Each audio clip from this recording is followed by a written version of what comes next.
Hey everyone, grateful to share an insight today, whether you're watching this on Thanksgiving, on Wednesday night, or Wednesday morning, which this is being premiered. But a happy Thanksgiving to all. And I am grateful today to talk about gratitude as a spiritual practice. And there are three things I want you to know about gratitude today. And the first is that gratitude begets more gratitude. I think a lot of us might think of gratitude and see it as kind of a lens in which to view our lives. But for me, gratitude is really about seeing clearly, seeing plainly, seeing things as they really are. Because when I'm seeing with gratitude, I'm seeing not with rose-colored glasses, but I'm seeing with what is authentic to my heart, that I am grateful for life. I am grateful for my loved ones. I am grateful for the many blessings that I have received. And when I'm not in gratitude, I'm quite simply not seeing. And one of the wonderful things about gratitude is when you give a little bit, it grows a little bit, and it grows a little bit more. Give thanks for the cup of coffee you're drinking. Give thanks for the friendships that you have. And all of a sudden, you start to see more and more clearly. You start to become more and more grateful. And this gratitude, it's like a momentum. It begins to build up. And before you know it, before you're practicing it, it's like it's practicing you. You're in that flow of the abundance of gratitude. And so give thanks and allow that to become a vehicle for even more thanks to take place. The second thing I want to say about gratitude is you don't have to be grateful for every little thing in your life to be grateful for the whole of your life. You don't have to be grateful for all the stuff you're honestly ain't grateful for. To be grateful for the wholeness of your life. I remember turning 30 years old. It's a long time ago now. I just turned 43 last week, and I found my first gray hair. I plucked it right off of my head, and I looked at this little hair, and I had a moment of a reminding of my mortality. Here's this gray hair, this symbol of the fact that I'm getting older. And I was reminded in that instant of the words of the great Robert Anton Wilson, who said, "You are exactly as big as that which you love and exactly as small as that which you allow to annoy you." Oh, that gray hair hit home, and that quote hit home because who cares? It was just a stupid little gray hair. But don't we do that in our lives all the time? We allow those little things that, yes, we aren't grateful for to annoy us, but never let them shake you from remembering how grateful you are for the whole of your life. I like to put it this way: don't let what shakes you make you. Don't let what shakes you make you. And I remember in that moment holding that little gray hair in my hand, I closed my eyes and I asked myself, "Josh, how do you really feel right now about your life?" And the answer was indeed grateful. So freaking grateful. Grateful for my experiences, grateful for my loved ones, grateful to be alive. In that moment, I became as big as that which I loved, and I no longer was as small as that which was annoying me. The last point, and the main point I want to make today, because gratitude is a spiritual practice, is that gratitude can be a form of forgiveness, gratitude can be a form of affirmative prayer, and gratitude can be a form of meditation.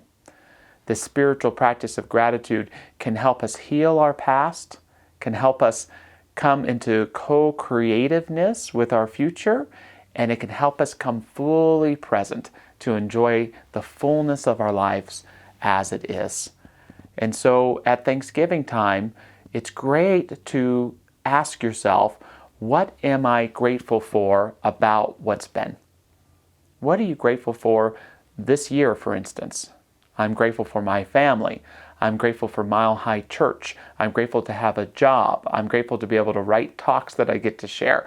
I'm grateful to get to work on books. I'm grateful to give talks into a video camera that get aired. I'm so grateful. And if you want, you can even go back into your past, deeper and deeper. I'm not grateful for every aspect of my childhood, but I'm grateful for my parents. I'm grateful for my siblings. I'm not grateful for some of the relationship snafus that I've had, but I'm grateful for all that I've learned from them.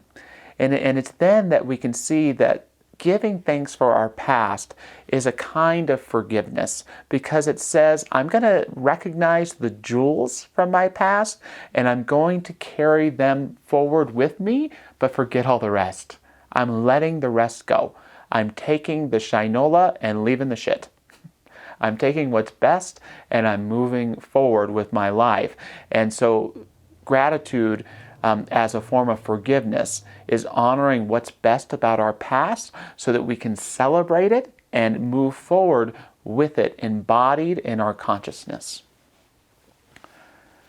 You can also give gratitude for what has yet to take place. I'm grateful to finish my book next year. I'm grateful for all of the quality time I'm going to get with my spouse. I'm grateful for every opportunity I step up and am a good father to Gavin and to Nancy June. I am thankful for having a little bit more free time, sacred time to spend with Spirit. There is so much that I'm grateful for that hasn't happened yet.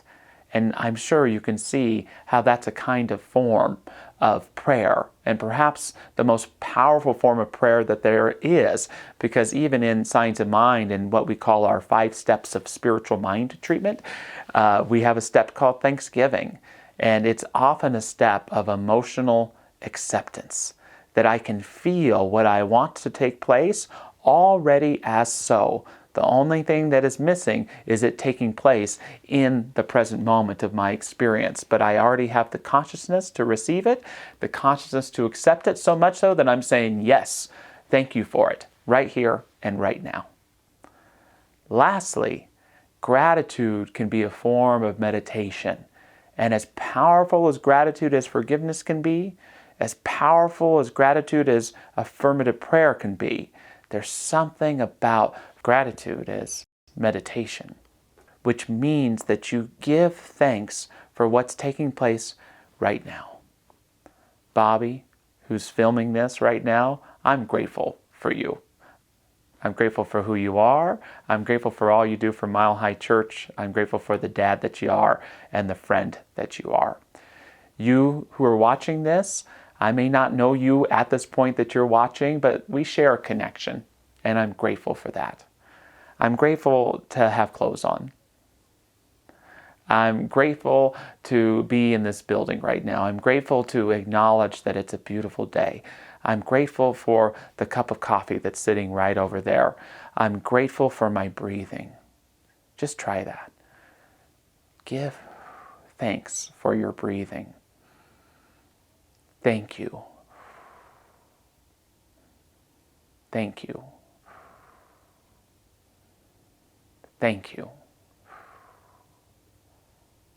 Meister Eckhart famously said that if the only prayer you say is thank you, that will suffice. And I think the deeper understanding of that is it's not just one thank you, my friends. It is thank you, thank you, thank you, thank you. As we say thank you, as we cultivate resonance, reverence, we begin to cultivate that awareness of what is sacred in our lives, and all of a sudden everything becomes sacred. We see as God sees, and we allow God to see deeply in ourselves, and we live our lives in the knowledge of the miracle that is taking place. There is a miracle. It is your very life. As you acknowledge it, it becomes more and more apparent in all that you do. So I challenge you to practice all 3 aspects of gratitude as a spiritual practice this year. Gratitude as forgiveness, gratitude as affirmative prayer, and gratitude as meditation. I'd love to hear what comes forward for you. I have an email. It's jreeves@milehighchurch.org. I'd love to hear from you and to see how your spiritual practice of gratitude shaped up. Thanks a lot. So I settle into this perfect moment. Grateful for the opportunity to acknowledge and celebrate the universe and our place in it. I know we move peacefully and effortlessly through the cosmos. I know the energy of trillions of stars are manifest in me.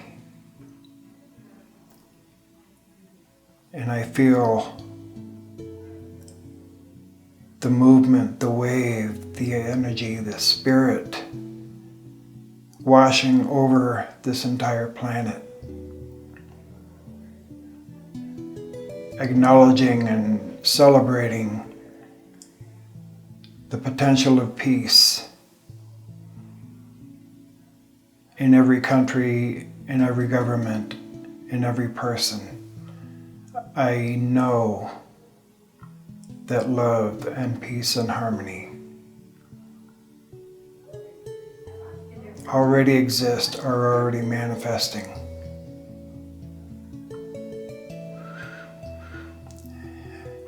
I celebrate and I feel the divine movement of life,